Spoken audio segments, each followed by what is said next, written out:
Good afternoon, everybody. You have enjoyed me today for my video presentation on Aristotle. My name is Guadalupe Linares, and this is presented for my History 106 class, World History, for Professor Al Smith. Today, for early world civilizations, we will be focusing on Aristotle. Aristotle was a philosopher who was born in 38 BC. He was a student of Plato and was born in Greece and as well died in Greece in 32 BC. Aristotle dedicated his life to the teachings of critical thinking, focusing on how logic and rhetoric can in fact work hand to hand to enlighten a person's way of thinking and way of persuasions. Rhetoric focused more on the persuasion and way of form you attack your audience. Aristotle lists many forms of ways we can achieve to convince our audience, involving the author being able to meet with their targeted audience in their religious and moral views in order to create a form of emotional manipulation. Aristotle's guidance in rhetoric. Keep in mind that this was taught before the teachings of philosopher Socrates.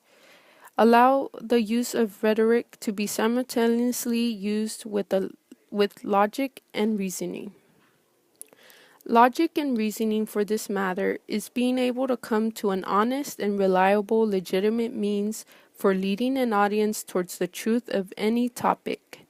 People are sometimes less moved by logic than they are by other, less legitimate and less reliable means of persuasions.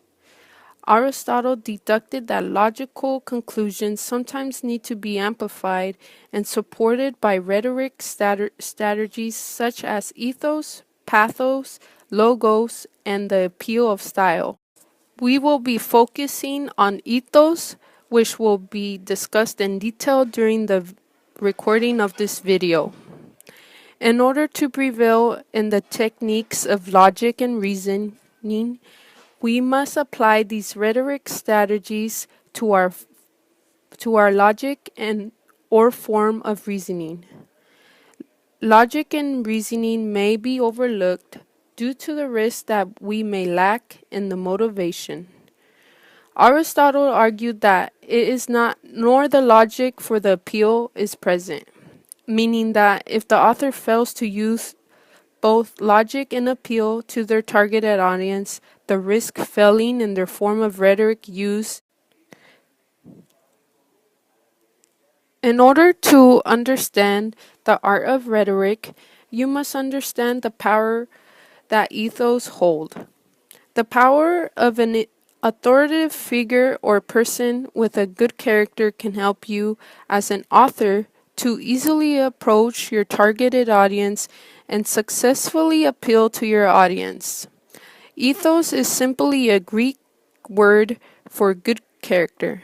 And if you can prove to your audience that you have good character, your audience will automatically see you more appealing by making your arguments more appealing as well. The question you may be wondering now is, how do you appeal your audience in order for them to view you as a person with good character? This can be easily answered with Aristotle's teachings and ethos. One does not simply state that they have good character to their targeted audience, but shows them how they are a person with good characteristics by demonstrating it. Here, as with most relationships, showing is more effective than telling. It is important to keep in mind that you can't rely entirely on your past reputation for this. While you approach your targeted audience, you got to somehow reveal a good character over the course of your presentation or speech. If this fails, appealing to your targeted audience just got twice as hard. You got to bring up all kinds of reasons and arguments for your audience to easily see what makes up your morals, motives, and perspectives in order for them to view you as an individual with good judgment. Showing enthusiasm for what your targeted audience considered right and outrage against what your targeted audience consider wrong can help your targeted audience relate with you as well. Now, you guys are thinking, but what exactly constitutes good character? Well, Aristotle's rhetoric actually presents two different takes on this question, two different versions of ethos. Throughout history, anthropologists have collected documents that prove that Aristotle has taught two different versions of ethos.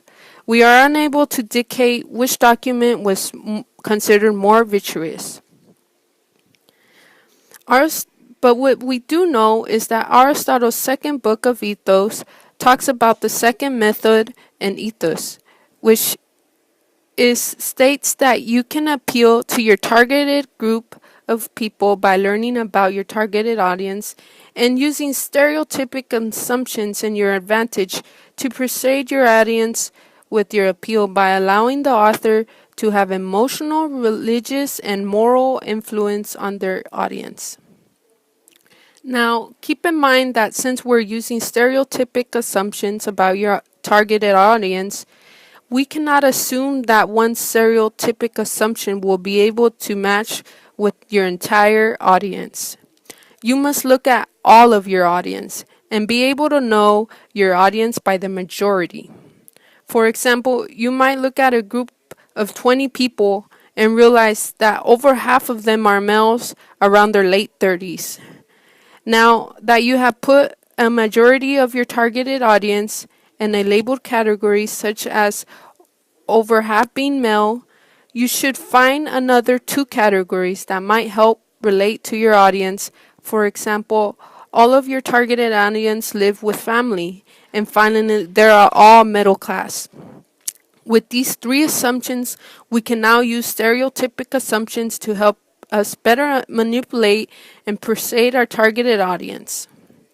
Book 2 of Aristotle's treatise looks carefully at those three categories: age, economic status, and social status, and presents a long list of topics and attitudes that you may wish to include in your arguments for each type of audience.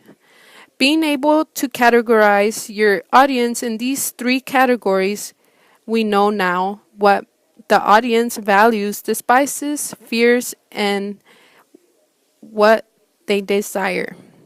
You want to associate yourself with these things, your audience values and desires. And even with other certain cases, you may even want to associate with your opponents with the things your audience despises and fears for a good attack strategy. The important thing that Aristotle points out to us in his book 2 of Rhetoric is that you must make yourself, your on-stage character, as appealing as possible for this particular audience. Aristotle's first book of Ethos, Aristotle states the importance in bringing out your own good character during the session or performance on your targeted audience of rhetoric.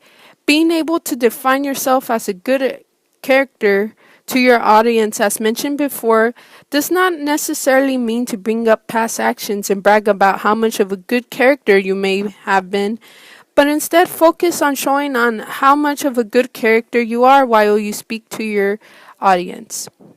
Aristotle's guidance in this process is by labeling three categories that help us define good character.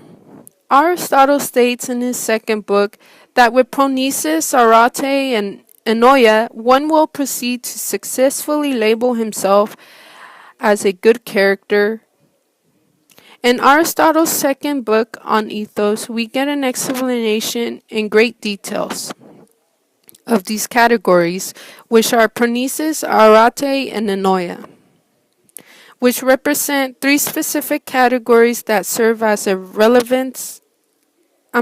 as reference to closely examine what our focuses as an authoritative figure should be. Pronesis is simply a word in Greek that means that you have specific knowledge or some practical expertise, aka badass. Then comes to arate, which in Greek is defined as one's will to stick to his or her principles and morals. Enoia, which represents the willingness to act for the well-being or and happiness of others. Now, as you were able to examine the understanding of your targeted audience and how to represent ethos, it is important towards persuasion, but this is to be used as your advantage in order to successfully manipulate your audience emotionally and to successfully reach the goal of your logical appeal.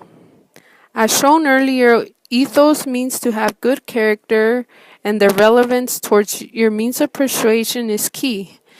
But these were not the only tools given by Aristotle, as mentioned before. We have pathos, logos, and figures of speech that allows us to better present ourselves in order to steal our audience attention and to better manipulate our audience emotionally and their perspectives. You may now be wondering, why did Aristotle spend so much time on these appeals, or how are they even relevant?